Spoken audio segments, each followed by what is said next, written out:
अस्सलामुअलैकुम everyone, welcome back to my YouTube channel Unani connect. Myself Syeda Sama Moini. तो आप लोग जैसे कि जानते ही हैं कि मैं वीडियोस बनाती हूँ स्पेशली यूनानी सब्जेक्ट्स के रिगार्डिंग, और आप लोगों की रिक्वेस्ट आई थी कि मैं थर्ड ईयर के सब्जेक्ट्स के रिगार्डिंग वीडियोस डालूँ।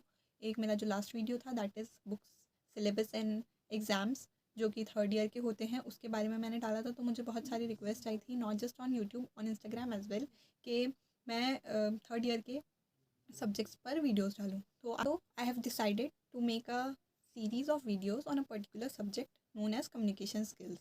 और उसके अलावा मैं इसके अंदर जो एग्जामिनेशन पॉइंट ऑफ व्यू से इंपॉर्टेंट चीज़ें हैं वो भी बताऊंगी, और उसके अलावा भी जो पॉइंट्स हैं वही बताने वाली हूँ। और ये 7 वीडियोस होंगे, short videos.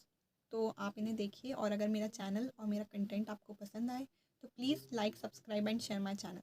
As far as it is the concern about कि मैं कौन सी बुक इस्तेमाल करने वाली हूँ या मेरी बेस बुक कौन सी है, as I have already told you कि मैंने जिस बुक से पढ़ा है that is this particular book known as communication skill. Shaheen Alvi ma'am की ये बुक है, तो आप इसमें से पढ़ सकते हैं क्योंकि इसमें बहुत शॉर्ट में दे रखा है।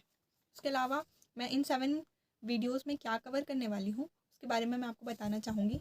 इन 7 वीडियोज़ में मैं कवर करने वाली हूँ, सबसे पहला जो वीडियो होगा उसमें हम कम्युनिकेशन स्किल का जो जनरल डिस्क्रिप्शन है वो देखेंगे, और उसके अलावा इंटरपर्सनल कम्युनिकेशन स्किल्स के बारे में हम उसमें देखेंगे फर्स्ट वीडियो में।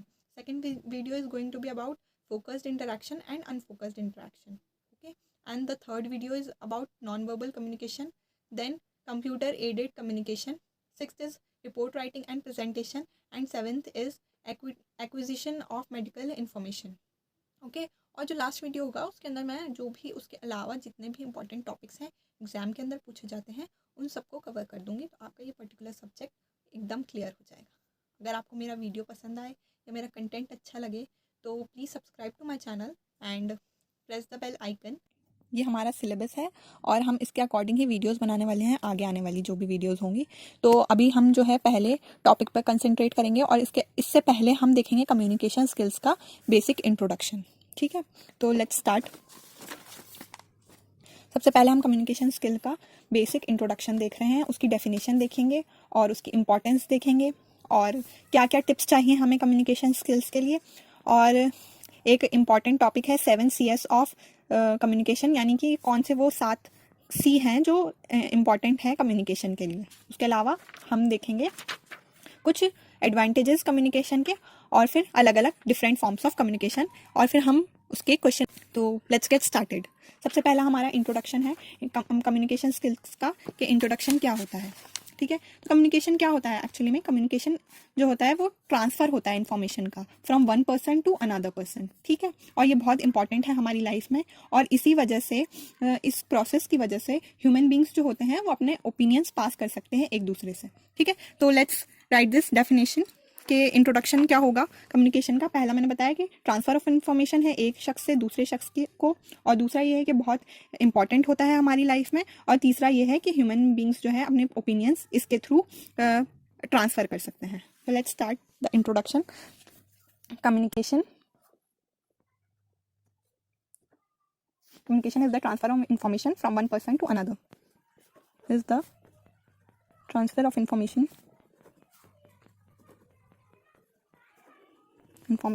from one person to another person.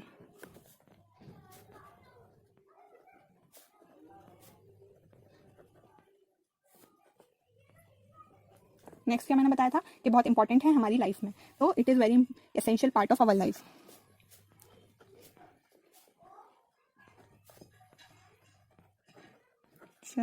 Part of our life.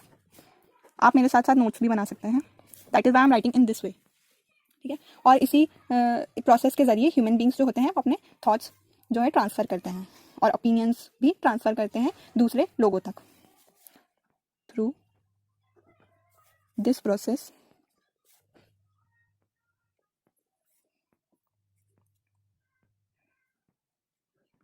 every human being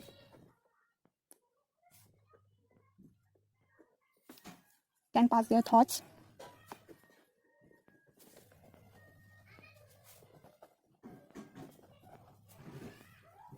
views and opinions to other people.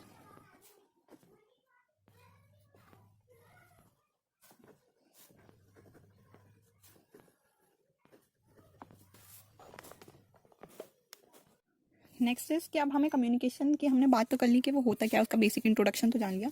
अब बात करते हैं कि उसके अंदर हमें क्या क्या चीज़ें चाहिए। ऑब्वियसली हमें क्या चाहिए, पहला तो एक सेंडर चाहिए, एक मैसेज चाहिए कि हमें क्या भेजना है message, and the third thing is a recipient, एक रेसिपिएंट चाहिए हमें, ठीक है। इसी को हम दूसरे लफ्ज़ों में क्या कह सकते हैं, हमें चाहिए एक थॉट, ठीक है, फिर उसकी एनकोडिंग, यानी कि जो हमने मैसेज भेजा है वो रिसीवर को वर्ड्स में या फिर अदर सिंबल्स में कैसे जाएगा, ठीक है, उसे एनकोडिंग कहेंगे। और लास्ट इज डिकोडिंग, ठीक है, कि वो रिसीवर जो है उसे किस तरह से समझता है, उस इंफॉर्मेशन को किस तरह से अंडरस्टैंड करता है, ठीक है। तो लेट्स सी के कम्युनिकेशन की requirement, communication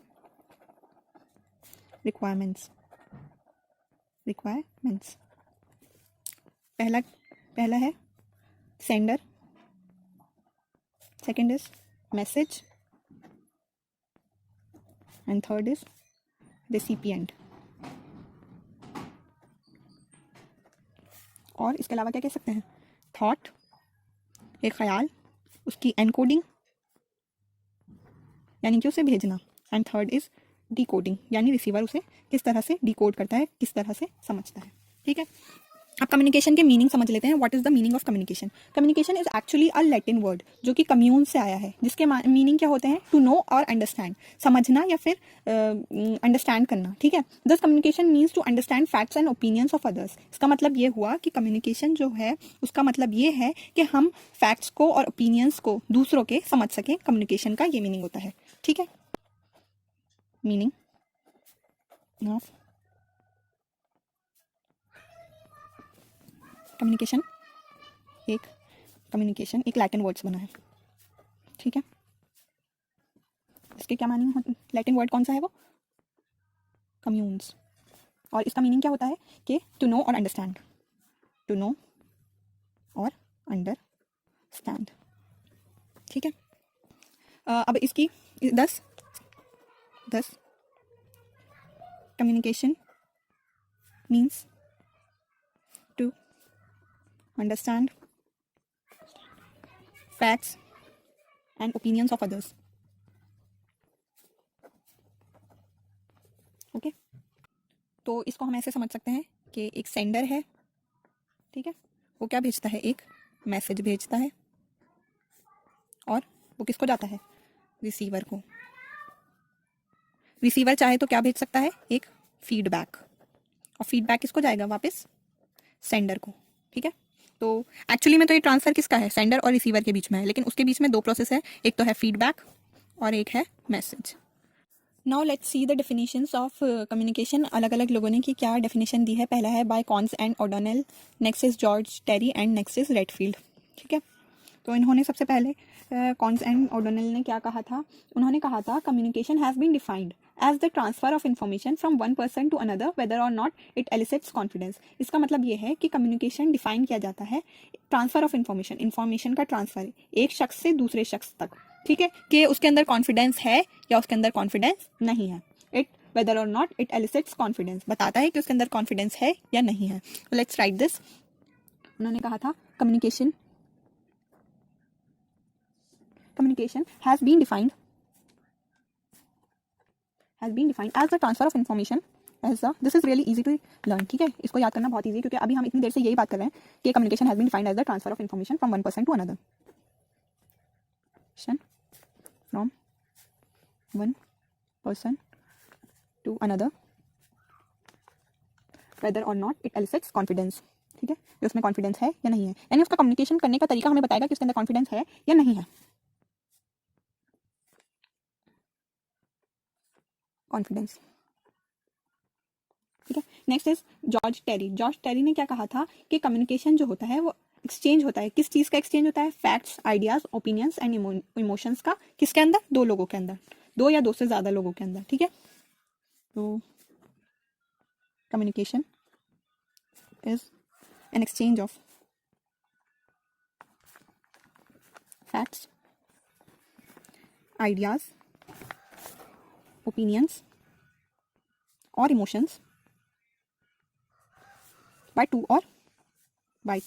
or more person, ठीक है। तो क्योंकि ये किसी शख्स ने कहा है और जब कोई शख्स कहता है तो हम उसे इन्वर्टेड कॉमास के अंदर बंद कर देते हैं, तो इसलिए इन सबको हम इन्वर्टेड कॉमास में बंद करेंगे, ठीक है। रेडफील्ड ने क्या कहा था कि कम्युनिकेशन जो है एक ब्रॉड फील्ड है ह्यूमन के फैक्ट्स और ओपिनियंस के इंटरचेंज के लिए। ठीक है, इतनी छोटी सी बात कही थी कि कम्युनिकेशन जो है एक बहुत बड़ी फील्ड है, ब्रॉड फील्ड है ह्यूमन के फैक्ट्स और ओपिनियंस के इंटरचेंज के लिए। ठीक है, तो let's write this. Communication is the broad field of human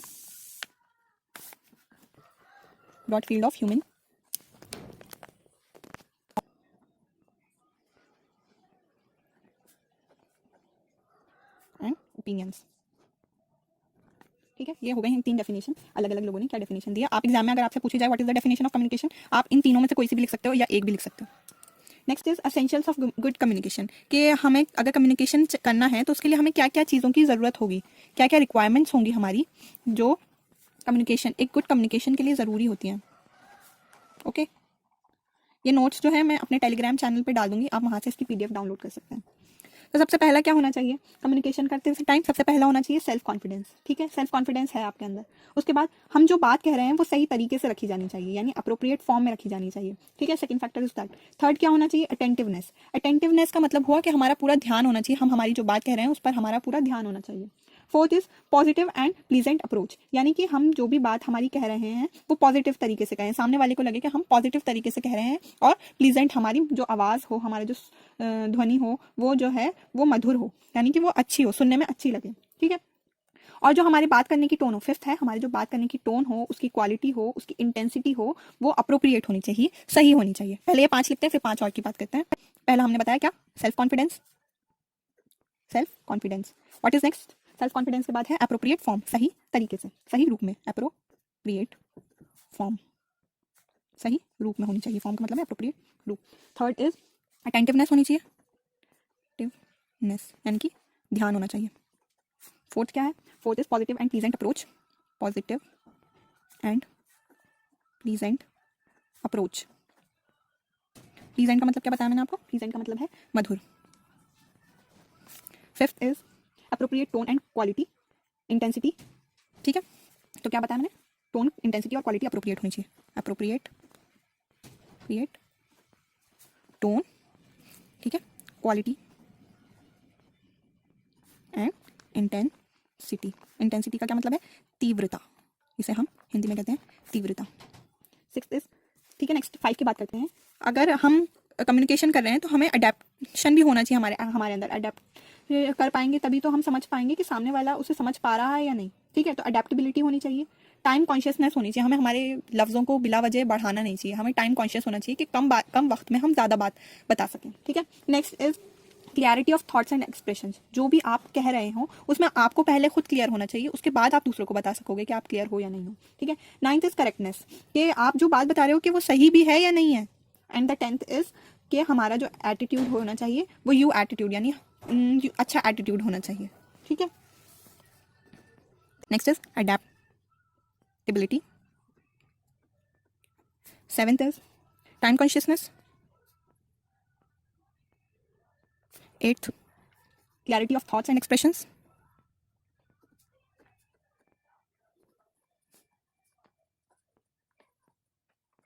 9th क्या है, 9th इज करेक्टनेस, और 10th is you attitude.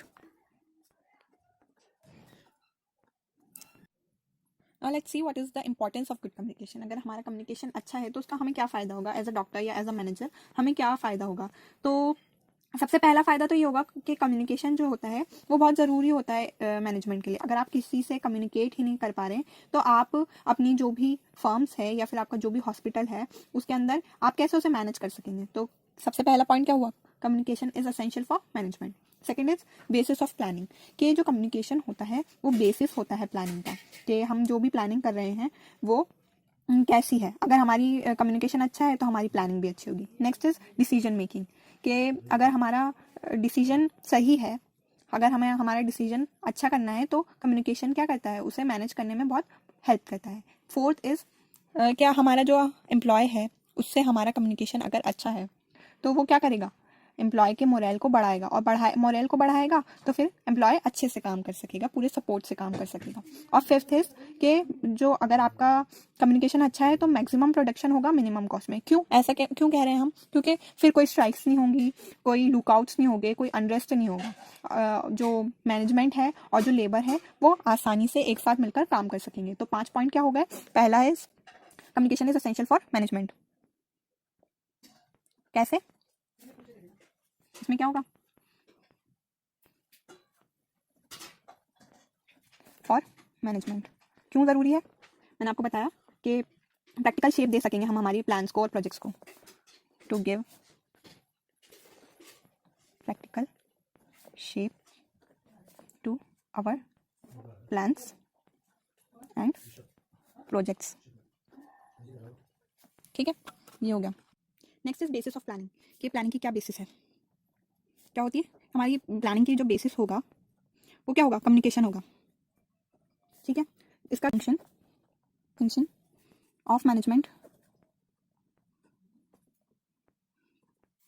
Is planning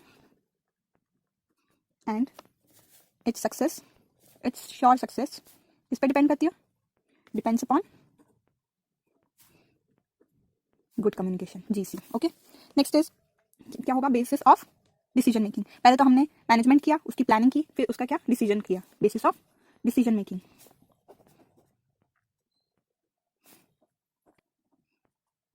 किस तरह से? Help the top management in taking quick decision.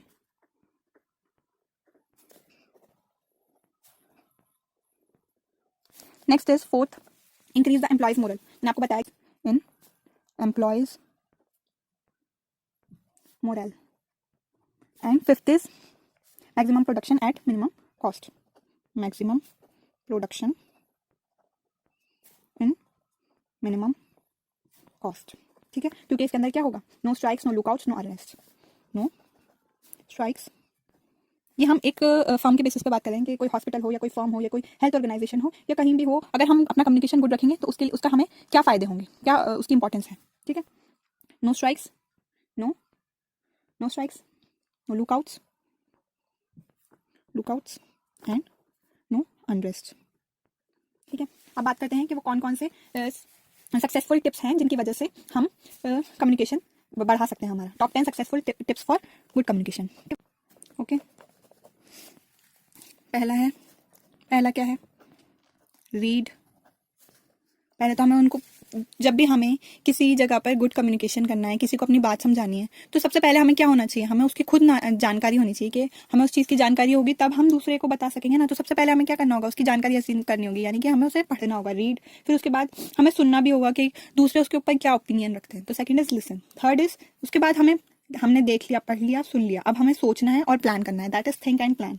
Fourth is use appropriate language. हमें ऐसी language इस्तेमाल करनी है जिसके अंदर क्या हो कि समझ में आ सके हाँ सामने वाले को हमारी बात, क्या हम क्या कहना चाह रहे हैं। पांचवा है हमें ओपन माइंडेड रहना पड़ेगा, हमें चीज़ों को एक्सेप्ट करना पड़ेगा कि ये चीज़ें भी इसके अंदर इंक्लूड हो सकती हैं। ठीक है, कम्युनिकेशन करने के लिए हमें ओपन माइंडेड रहना बहुत ज़रूरी है। फिर सिक्स्थ इज कि हमारा जो मीडिया है जिसके थ्रू हम कम्युनिकेट कर रहे हैं, जो भी मीडिया हो, चाहे सोशल नेटवर्किंग हो, कुछ भी चीज़ हो, वो अप्रोप्रिएट होना चाहिए, सामने वाले तक हमारी बात सही तरीके से पहुंचनी चाहिए। Seventh is time your communication appropriately, यानी कि हमें हमारे कम्युनिकेशन जो हम कर रहे हैं उसको सही वक्त देना चाहिए। ठीक है, eight is use words which are more relevant. ऐसे लफ्ज इस्तेमाल करने चाहिए जो ज़्यादा रिलेवेंट हो, ज़्यादा आसानी से समझ में आए, ज़्यादा कनेक्ट कर सके लोगों को। नाइन्थ इज, अब हमने हमारी सारी चीज़ें कर ली, ठीक है, अब क्या चाहिए हमें चाहिए एक फीडबैक कि हमारी क्या क्या गलतियां हुई। तो नाइन्थ इज फीडबैक। और टेंथ इज हमें बहुत ऊंचा सोचना चाहिए। ये सब हो गया, अब हमने फीडबैक भी ले लिया। अब फीडबैक लेने के बाद हमें ऊंचा सोचना चाहिए कि हम इसके अंदर क्या इंप्रूव कर सकते हैं। ठीक है, फर्स्ट इज रीड, लिसन, ठीक है, प्लान, थिंक एंड प्लान, सोचना और प्लान करना। फिर fourth is appropriate language use, language use कर ली। फिफ्थ क्या होगा? Open minded. Sixth is select appropriate media.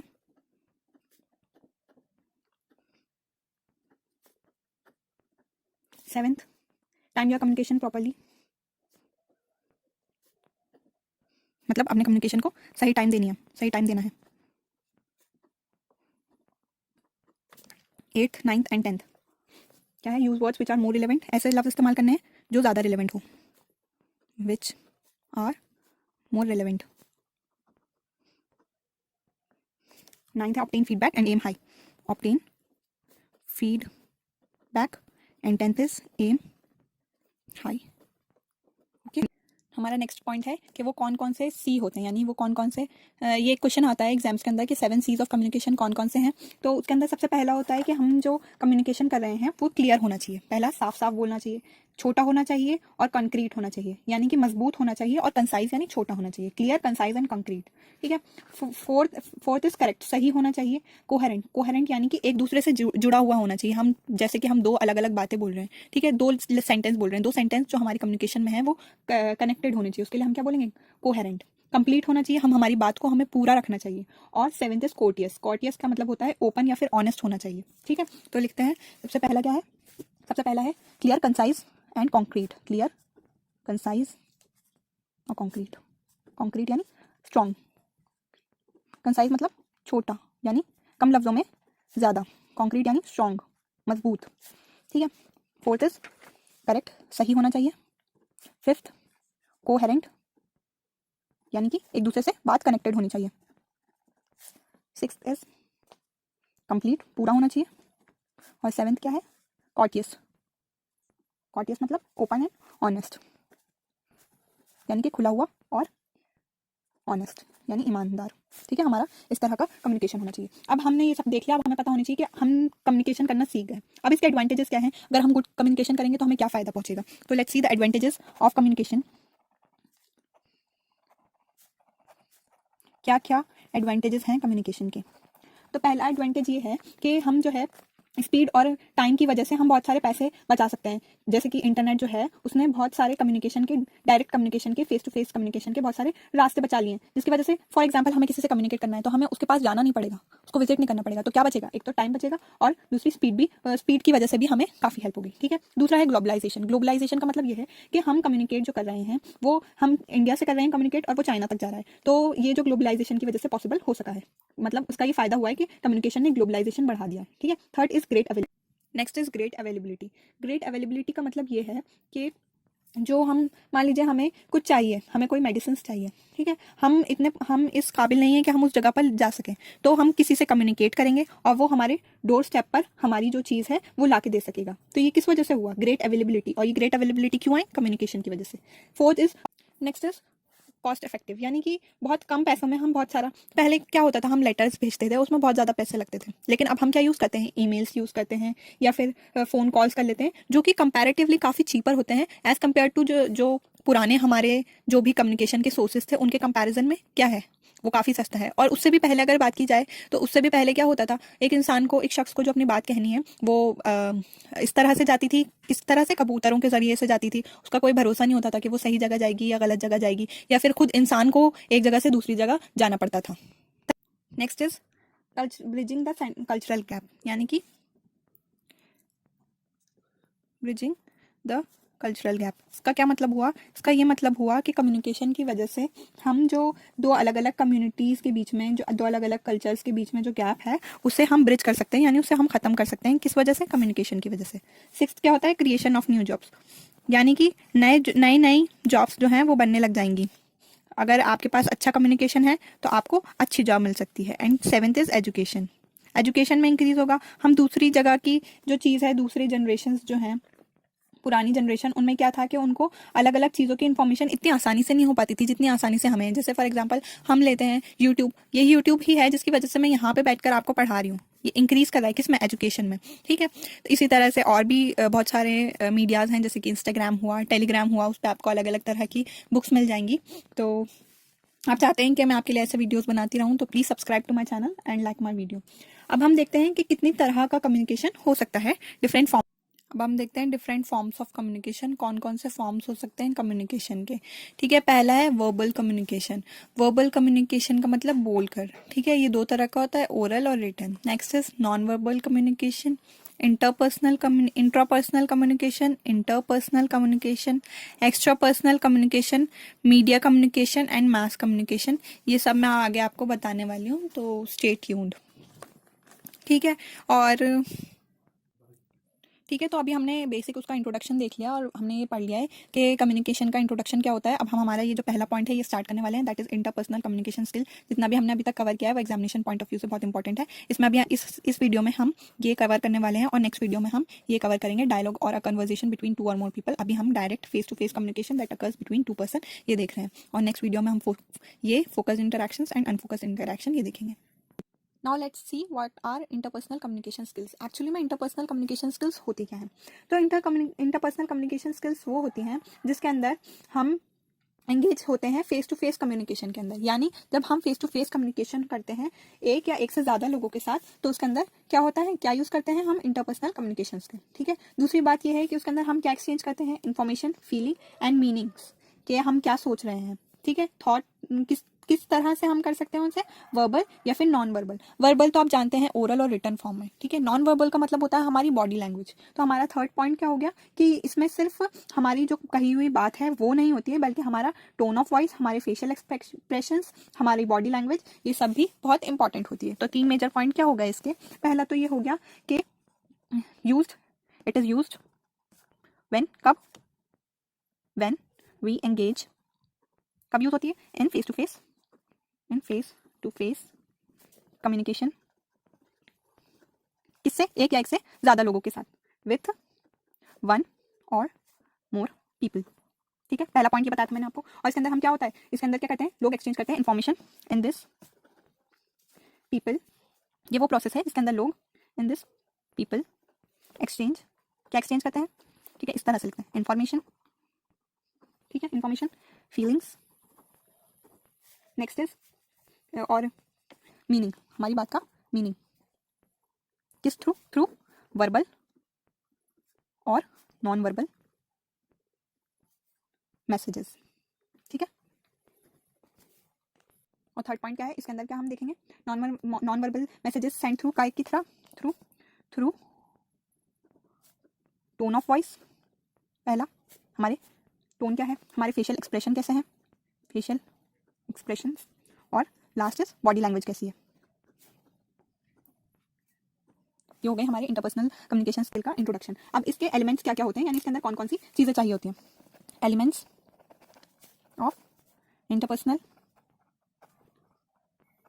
Communication skills. ठीक है। क्या क्या चाहिए होता है इसमें? सबसे पहला तो हमें कम्युनिकेशन सही से आना चाहिए। इसका मतलब ये है कि कम से कम 2 लोग होने चाहिए जब हम कम्युनिकेशन कर रहे हों, एक तो सेंडर और एक दूसरा रिसीवर होना चाहिए। ठीक है। इसके अंदर एक्चुअली में होता क्या है, होता यह है कि कम्युनिकेशन अगर देखा जाए तो काफ़ी कॉम्प्लेक्स होता है, क्योंकि इसके अंदर क्या होता है, फेस टू फेस कम्युनिकेशन में क्या होता है, एक शख्स बोलता है और दूसरा शख्स उसका जवाब देता है। ठीक है। और ये साइमल्टेनियसली यानी एक साथ होता रहता है। और इसके अलावा इसके अंदर क्या ज़रूरी है, एक शख्स बोल रहा हो और दूसरा क्या कर रहा हो, उसे सुन रहा हो। तो ये सब मैं बताने नहीं वाली, लिख नहीं रही हूँ, लेकिन मैं बता रही हूँ आपको कि इसके अंदर क्या क्या होता है। ठीक है। तो और इसके अलावा और क्या होता है, फीडबैक भी हमें मिलता रहता है। तो सबसे पहला क्या, कम्युनिकेशन होना चाहिए। उसके लिए क्या ज़रूरी है, एक तो सेंडर और एक receiver of a message, involve sender and अ, ये हम पहले भी कई बार इस बारे में बात कर चुके हैं इसी पर्टिकुलर वीडियो में। ठीक है। Second essential thing is that the message, obviously कि हम कम्युनिकेट करना है तो हमें एक मैसेज चाहिए होगा। इसमें भी वही बात आएगी, सिर्फ वर्ड्स यानी कि सिर्फ वर्बल कम्युनिकेशन नहीं होगा, नॉन वर्बल भी होगा। नॉन वर्बल का क्या मतलब हुआ, tone of voice, facial expression, body languages. ठीक है। तो इसमें मैं लिख रही हूँ non verbal and non verbal दोनों तरह के मैसेजेस हो सकते हैं। Third is noise. ऑब्वियसली जब हम बात करते हैं तो बीच में नॉइस भी आती ही है। ठीक है। लेकिन जो हम कम्युनिकेशन स्किल्स पढ़ रहे हैं इसका है ना स्पेशल मीनिंग होता है कम्युनिकेशन थ्योरी में। इसका मतलब ये हुआ कि कोई भी चीज़, वो चीज़ जो मैसेज को बदल दे यानी उसमें खलल पैदा कर दे, उसे हम क्या कहेंगे, नॉइस कहेंगे। ये कुछ भी हो सकता है, जैसे कि बैकग्राउंड साउंड्स हो गए, या फिर आपके ऊपर से कोई प्लेन गुजर रहा है, कुछ भी हो सकता है इसके अंदर। ठीक है। तो नॉइस क्या हुई, नॉइस का मतलब हुआ it refers to anything that distorts यानी खराब करना, खराब करना किस चीज़ को, किस चीज़ को ख़राब करना, डिस्टॉर्ट्स द मैसेज, और ख़राब होगी तो क्या होगा, so that what is received is different from the intent, what is intended by the speaker, so that what is received is different from, किससे अलग होगी, from किससे अलग होगी, डिफरेंट।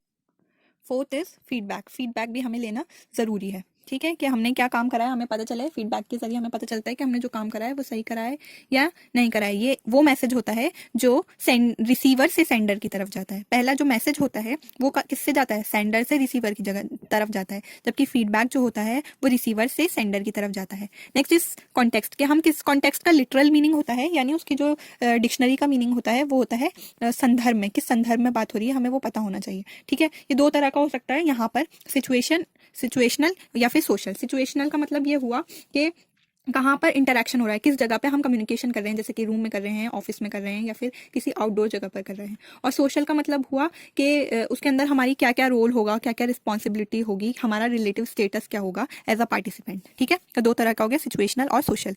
सिक्स्थ इज चैनल, कि हम किस तरह से अपने कम्युनिकेशन को प्रेजेंट कर रहे हैं, यानी कि फिजिकल मीन, यहाँ पे हम किस तरह से कर रहे हैं, physical mean, face to face context में हम कर रहे हैं। उसके अलावा हम क्या कर रहे हैं, स्पीच, हमारी विजन जो है उसमें वो भी दिखा रहे हैं, ठीक है। तो ये जो हुआ इसके अंदर हम इसे फ्लो चार्ट के थ्रू समझते हैं। इसके अंदर एक सेंडर या फिर एनकोडर होता है और दूसरा रिसीवर या फिर डिकोडर होता है। ये एक मैसेज भेजता है, ठीक है, और दूसरा फीडबैक लेता है रिसीवर से सेंडर की तरफ, और इसके लिए हमें एक प्रॉपर चैनल चाहिए होता है कम्युनिकेशन के लिए। Now let us understand the uses of interpersonal communication skill, कि क्या यूज़ होते हैं। पहला यूज़ तो ये हो गया कि गिव एंड कलेक्ट इन्फॉर्मेशन, कि हम इन्फॉर्मेशन को दे सकते हैं और कलेक्ट कर सकते हैं।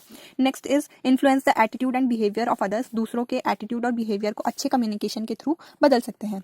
Form contacts and maintain relationship, अच्छे कॉन्टैक्ट्स बना सकते हैं और रिलेशनशिप्स को मेंटेन कर सकते हैं। Give and receive emotional support, दे सकते हैं इमोशनल सपोर्ट और रिसीव कर सकते हैं इमोशनल सपोर्ट, ठीक है, और हमारी जो पावर है उसे रेगुलेट कर सकते हैं, regulate power. Fifth is regulate power. Sixth is, और क्या कर सकते हैं, हम है ना एंटिसिपेट कर सकते हैं और प्रिडिक्ट कर सकते हैं कि सामने वाले का बिहेवियर कैसा होगा। Anticipate and predict,